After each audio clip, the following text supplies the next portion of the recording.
আসসালাম। আপনার নামটা একটু যদি বলতেন। আমার নাম মোহাম্মদ আমিন শেখ। আপনি কোন রোডে গাড়িতে চালান? আমি বর্তমান আছি লাবিবা পরিবহন, ঢাকা, বরিশাল, বরগুনা, কুয়াকাটা।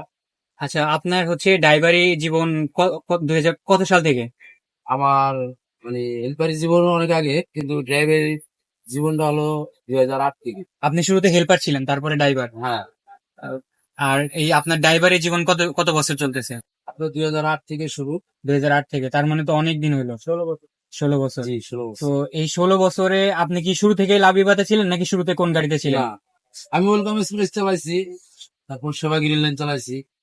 আচ্ছা, তো এই 16 বছরের ভিতরে আপনি জীবনে কোনোদিন কখনো হচ্ছে অ্যাক্সিডেন্ট বা হচ্ছে আপনার সামনে কোনো দুর্ঘটনা হয়েছে কিনা, এরকম কোনো হ্যাঁ, হ্যাঁ, যদি একটু এরকম একটা কাহিনী আমাদেরকে শোনাইতেন। এটা অ্যাভেলেবেল। এটা চলার পথে ইনশাল্লাহ আল্লাহর রহমতে অনেক বালা মুসিবত থাকে। তবে হয়েছে, আমার জীবনে হয় না, এটা ভুল হয়েছে। আচ্ছা, যদি ওই বড় কিছু ঘটনাটা একটু হয়েছে, বলতেন। ছোট ধরনের কিছু হয়েছে। আর চলার পথে এটা হবে, এটা স্বাভাবিক। যদি একটু বলতেন মানে ঘটনাটি কি বা এটা কি যেরকম হয়েছিল। আমি ওয়েলকাম এক্সপ্রেস নিয়ে যখন আপনার মিরপুর থেকে খুলনার উদ্দেশ্যে রওনা দিছি, তখন মুর্শিদপুরের পরে আপনার মাঝিগেতি একটা জায়গা আছে। হুম, ওখানে এক মহিলা, মনে করেন দূরের থেকে দেখতেছে পুরো ক্লিয়ার রাস্তা, হুম। টান বেশি না হয়তো 100 কিংবা 105, এক মহিলার সামনে দৌড়ছে। আমি গাড়ি মনে করেন স্লো ব্রেক কইরা উনি দড়ি দিয়ে সামনে যাবে, আমি ডাইনে গেছি।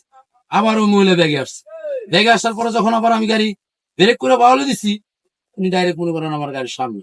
তারপরে মনে করেন ওরকম ক্ষতিগ্রস্ত নয়, বাঁচানো মালিক আল্লাহ। আমার গাড়ির সামনে সোর সাথে বাড়ি খেয়ে মনে করেন পড়ে গেছে। লাবিবাতে আপনার কতদিন হচ্ছে? লাইভে তো অল্প কিছু দিনে 9 মাস চলে। 9 মাস। লাবিবা নিয়ে তো কখনো হচ্ছে কোনো বিপদের সম্মুখীন হন নাই? না, লাভি বানিয়া ইনশাল্লাহ কোনো সমস্যা এছাড়া হয়নি। আপনি অ্যাক্সিডেন্ট করেননি কিন্তু আপনার সামনের গাড়ি অ্যাক্সিডেন্ট করছে, এরকম কোনো পরিস্থিতির কখনো শিকার হয়েছিলেন কিনা? হ্যাঁ, হয়েছে। মানে কি হয়েছিল সেটা যদি একটু বলতেন। যেরকম ওই যে ইসলাম পরিবহন বৃষ্টির ভিতরে, হুম।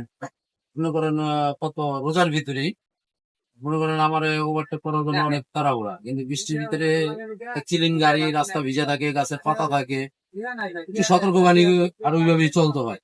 চলার পথে মনে করেন আমার তো সাইড চেয়েছে, আমি সাইড দিয়ে দিচ্ছি, কিন্তু তারপর আমি যখন যাত্রী নামায় সামনে টান দিয়া যাইতেছি, দেখি গাড়ি গাছের সাথে মেরেছি। মানে আচ্ছা, ব্রেকে কন্ট্রোল করতে পারে হাস হয়ে যা, পরে গাছের সাথে আর কি মেরে দিচ্ছি।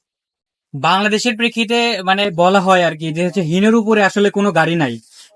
এটা নিয়ে আপনি কি বলবেন? এটা আমি একমত। একমত। হ্যাঁ, বর্তমান সময়ে দেখা যাচ্ছে যে বিভিন্ন কোম্পানি তাদের বহরে মার্সিডিজ বেঞ্জ যুক্ত করছে। তো আপনি কি কখনো মার্সিডিজ চালিয়েছেন?